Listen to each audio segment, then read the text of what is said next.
Hey y'all, another month, another budget. Welcome back, boos. Welcome back. So y'all already know in this video what we're going to talk about. We are going to talk about the April numbers, the April budget, the April financial plan, because it's my belief. I don't care how much money you make. I don't care how much money you don't make. You should have a plan for every dollar that flows into your life, okay? And so this is my plan for what we're going to do with the month of April. This is me projecting, okay? This is me making my budget based off of what happened last April. Yep, I go all the way back a year. If you've been doing it that long, you can do that too. But if you haven't, it don't matter. So it's also based off of what happened last month, because last month is going to inform this month, right? Your electricity bill should be more the same. You know you have a cell phone bill. You know you have mortgage or rent. There's some things that you already know. It's also going to be based off of what's unique to this month. What's unique to the month of April? Are there any holidays popping up? Are there any birthdays popping up? Are there any special events? Do you have any vacations on the horizon? So these are all of the things we're going to take into consideration when we make this new financial plan. Now, I know that there's a lot of people who do it by the year, but I love doing it by the month because every month brings new surprises. And I just love being there to ride the ebbs and the flows of those surprises. Okay, so let's talk about it, y'all.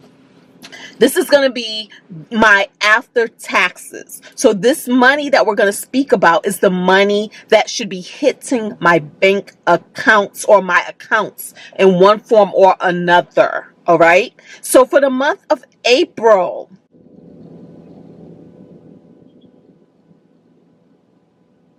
I'm trying to think. Because why does this look high to me? Hold on, y'all. Let me consult every dollar.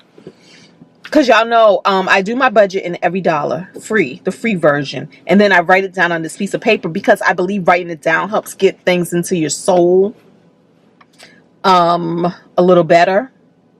Deeper. No. It is what it is, right? Okay.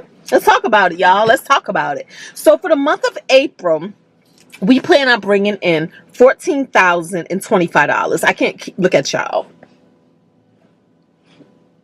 Because the trick I do when I edit, depending on where I look, I know that's how I'm editing. All right. So $14,025 is going to be our income. This is the money that will be hitting our bank accounts, okay? This is what I plan on doing with that money. $1,536 will go to the mortgage. This is my base mortgage payment, okay? This does not include escrow. I separated my escrow, so I paid them on my own. So this does not include insurance on the house. This does not include taxes on the house.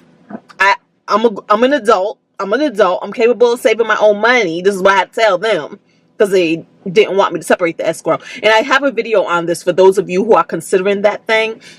And I know that some people have actually commented saying that their banks would not allow them to do it. And I would say just keep pushing the issue. Keep asking and figuring out why, and have them send it to you in writing, the whys. But it's so interesting to me how banks are like, no, you can pay the rest of your bills, but you can't pay these. But anyways, I pay these because what happens is my taxes on my property is about $7,000 a year. Right? About $7,000 a year. Instead of me giving them that $7,000 in the form of a monthly payment, I put that money in my high yield savings account. That $7,000 goes into the bank where I am earning interest. So now this bank, who will hold it in escrow, meaning they're holding it in a bank and they're earning money off of my money, they're not doing that. I'm doing it for myself, and then I pay my bills for myself. Okay? And so that's why I say, it may be worth separating it, but if you're also a person, let's keep it real with yourself. If you're a person who is like, ooh, I forget to pay my bills, or I'm behind on my bills, or I make late payments, then it may not be worth it for you, because you will have to pay the penalty of paying your taxes late and so on and so forth. So just keep it real and do what makes great financial sense for you, because at the end of the day, the key is not to give away more money than you have to. I'm at the point where, no, I'm not giving away money, but I am able to make money off of my money the same way they're doing. So that's what's happening. So keep that in mind. So that's what this is. This is just the raw mortgage payment. Okay. HOA is $111. The gas bill is $150. And this is based off of what it was last month. Electricity bill is $222. The cell phone, and this is for the 3 phones that are on my plan. And this is also for an upgrade to Netflix. And this is also for the T-Mobile internet service that I have. It's $186. Now, guys, I did make the call. I made a call, and it looks like I'm having to make the call again. I made a call to return them their router. They said that they was emailing me the shipping label. I didn't receive it. So I'm going to have to call them again, like, where's the shipping label? So we did take that step. 2, we found out why our bill increased. Our bill increased about $10. The reason why, y'all, Netflix increased again. Netflix went up. Because I'm paying for the high def, the high def version of Netflix, I'm paying a little more because Netflix is included in T-Mobile. However, I upgraded my Netflix service because I have good TVs. They told me when you have good TVs, you got to have the good Netflix. That's what they told me, and I believe them. So that's what we're doing. So yeah, 186, but it should be going down as soon as we return them their equipment. Okay. Internet service for my home, $70. And let me say this, the T-Mobile internet was not bad. It just wasn't as great as the internet I already have. So sometimes when my house connects to the T-Mobile, I notice it's slower. So it's like, we don't need that. But if I bring the T-Mobile thing to my mom's house, because you can bring it around, you can bring it wherever you go.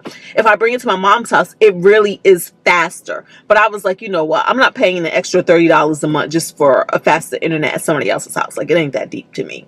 So I'm going to return it. I don't do it that often for it to be worth the money. Okay. Security system for my house is $54.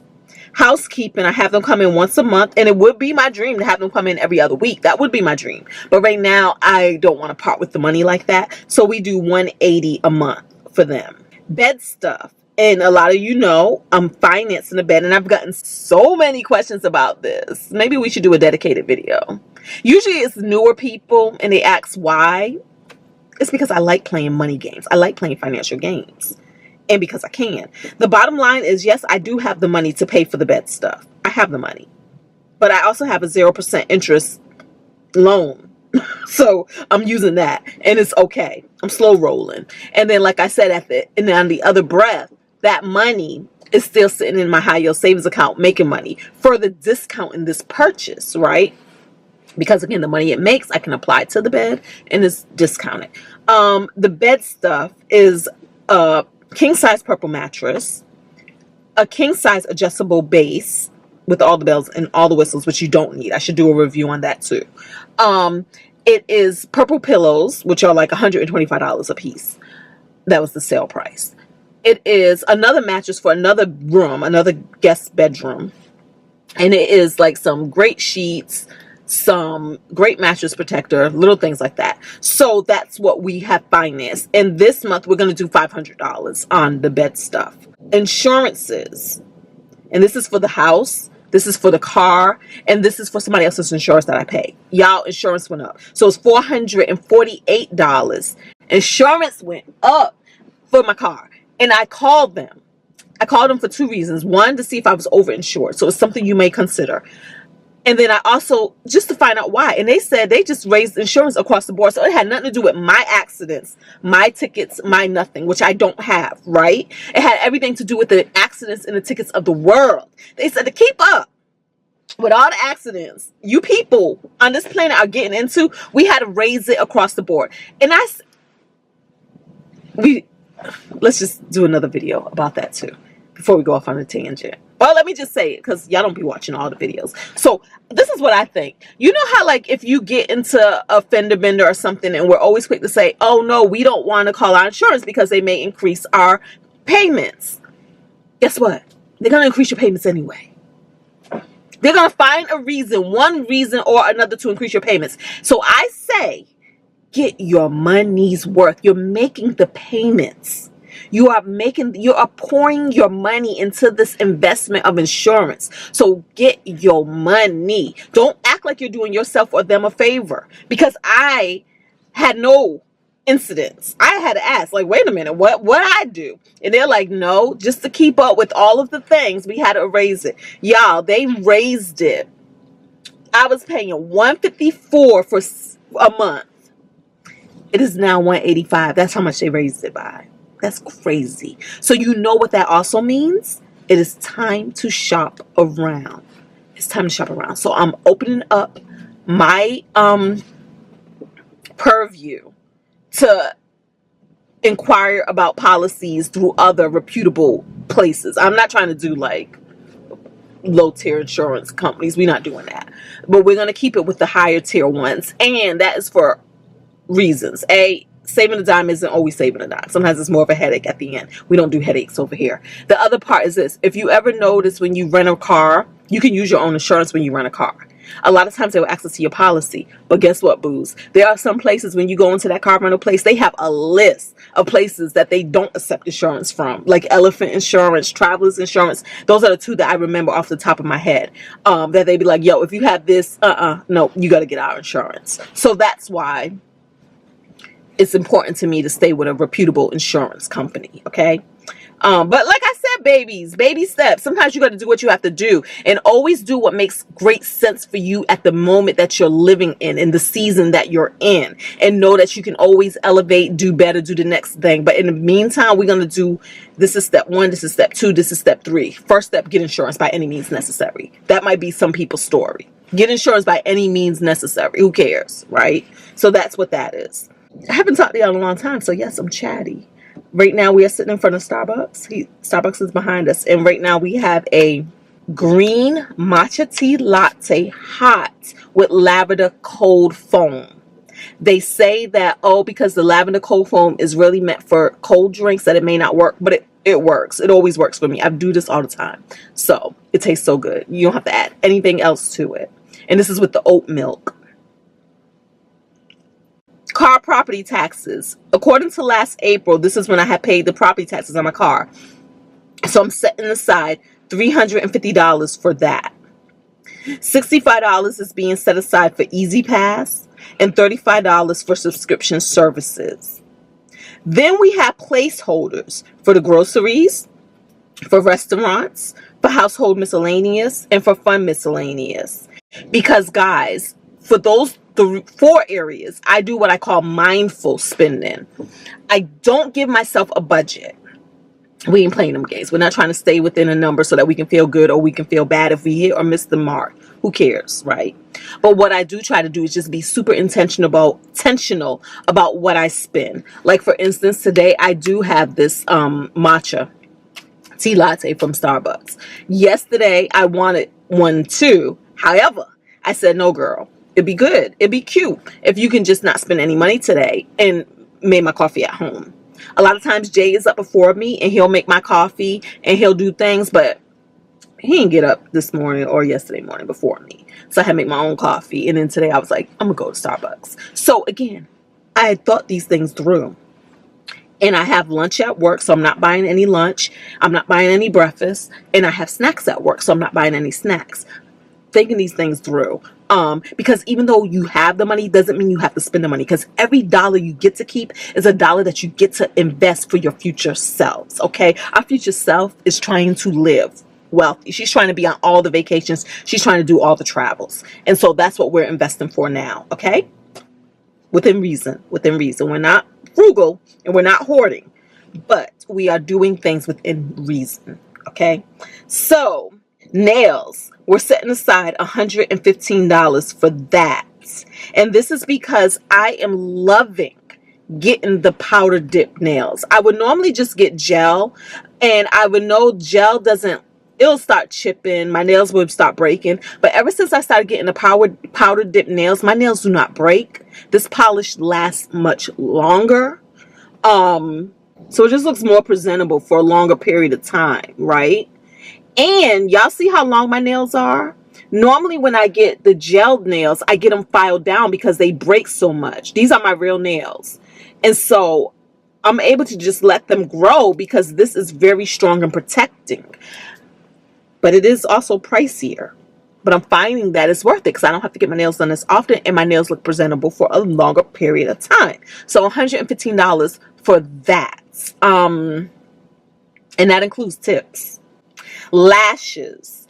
I'm setting aside $110 for that. And the same thing with the lashes. I found another lash tech who I really like her work. She's a master technician, so she costs a little more. And I'm making the choice to just go ahead and pay for that. But I'm also loving getting my eyebrows tinted.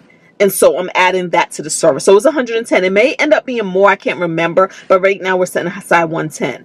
We don't have anything in a budget for our hair right now because we got our vacation braids in. And I'm going to let these roll for the month of April. So for the month of April, we will not be getting our hair done. So y'all might start seeing me wearing headbands pretty soon because y'all know how new growth go. And these are knotless ones. And the knotless ones, they show wear and tear faster. But that's what it is. Okay, clothing. We're setting aside $500 for clothes. And the reason why is because I have a ski trip this month. And y'all, I don't think I can fit any of my ski clothes. And I need to call my good friend Gwen and see if she got some clothes I can fit. Because before I have to buy something, I will borrow something. And I might not can't fit her stuff either, y'all. Because your girl just been, woof. She ain't been doing nothing. So that's what that is. So that's why we're setting aside $500 because we're keeping it real. We may have to invest in some pieces for skiing. Snowboarding is what I do for those of y'all who don't know. We snowboard around here. Okay. We're also setting aside $1,000 for travel. And the travel that we have in mind for April is we have kind of 3 trips. Actually 2 trips. We got 2 trips. We have 2 trips. We have a trip coming up this weekend, but it's still March. And I don't plan on spending any money because I paid all the money for everybody to go on this trip. So honestly, I feel like if there's anything I want, I'm going to be looking at my man to buy for me. So I'm not spending any money. We're going to claim that. We are claiming that. And then for, keep in mind, y'all, if we see some stuff for skiing while we're out here, because we're going to be going to some outlet malls. Keep that in mind. Okay. Thanks for bringing that up. Okay. But we're going to go on a snowboard trip. We're going to Mont Tremblant, Canada. Montreal, never been there before. Love it for us. So we're going there. And then we also have a writing trip that we're going to in upstate New York this month. I've been invited to come out. Don't have to pay anything. Well, I did just have to buy a plane ticket. And it's just to work on a book. Work on a book. Excited. Investing for our future selves. This is what we're going to do. $2,043 is going to go to our 401k and our HSA. $3,500 is going to go extra to our mortgage because our goal is to pay off our house sooner rather than later. And then we got an extra $1,500 that's going to go extra towards between saving and extra investing. That is going to be toward in our high yield savings account as well as our brokerage accounts. Yep, we have our IRA. So it's going to be going towards that. It's going to be going towards our escrow account. Remember I told you we save up for our taxes. And it's going to be going more money just in our regular savings account for opportunity. And then this leaves us with $1,350 remaining. And with that money is the money that's going to take care of groceries, restaurants, household miscellaneous, fun miscellaneous, things that may pop up, as well as giving. Okay, so that is going to come from that pile right there. And everything I don't spend, because it's not my goal to go out and find ways to spend all the money. Whatever I don't spend will just go toward the future goal of either the house or just my regular savings, because I be going on all the trips. Let me tell y'all something. Let me give y'all a little preview. It's the end of March and we haven't done our March reconciliation yet. We haven't reconciled all of our March things. All that means is, honestly, I just bought this coffee, which was like about $6. Tea is about $6. So I got to do that. But everything else is reconciled. So I had all of this money left over, and there's only like about a good 4 more days left to the month of March, right? And so I was like, wow, what am I going to do? Because I got all my savings goals. I have all my other goals. And remember, y'all, we are living in a space where we're giving ourselves permission to spend more money and enjoy our money. So y'all know what I did? I went and I upgraded a vacation. We are going on a cruise, and I upgraded our cabin. And I purchased internet for that cruise ship, just different things like that. And so that is so exciting to me. But I'm not always looking to say, okay, woo, I got this money, let's go on a shopping spree. Because what I know is I'm gonna go on a vacation, and what I know is what's more important to me and what feels the best to me is up leveling those vacation experiences, and then just being able to take care of it. And I have to say, you give me half, you give me half, you give me half. And it's like, I got it, it's on me, because I'm so freaking blessed and I'm so freaking abundant, and I am in love with this. I am in love with this. And I want y'all to know, if you don't know anything else, y'all are so freaking blessed, and y'all are so freaking abundant as well. And if you don't feel it, stop feeling it. If you find a dime today, say, wow, I am 10 cents richer. I'm telling you, this is stuff I do. I find a penny. Ooh, I am 1 cent richer. Because let me tell you, if any company out here can raise their prices by a penny, they will have millions. They will have millions in earned income. Okay. There have been times where people said, I noticed when I got paid that my paycheck was 1 cent short. And most people won't even sweat that 1 penny. They'll be like, whatever. But one person was like, no, I'm sweating this 1 penny. What's going on? And what they found out was there was this whole thing where the payroll department, a person in payroll, was siphoning 1 penny from all the paychecks. 1 penny, and had been doing it for years. And nobody noticed or cared to say anything to press the issue. And then they found that person had millions of dollars from just stealing 1 penny at a time. So if you find a penny today, know that it is contributing, and it has contributed, and it will contribute to somebody's riches. And those riches today, booze, are yours. $1, $5, $10, whatever it is, count. I think this disrespectful camera hung up on me. Count it all a blessing. All right, until the next video, y'all, don't forget to thumbs up, subscribe, talk to me in the comments below. And yes, this video was super chatty because we haven't talked to y'all in a long, long, long, long time. All right, bye.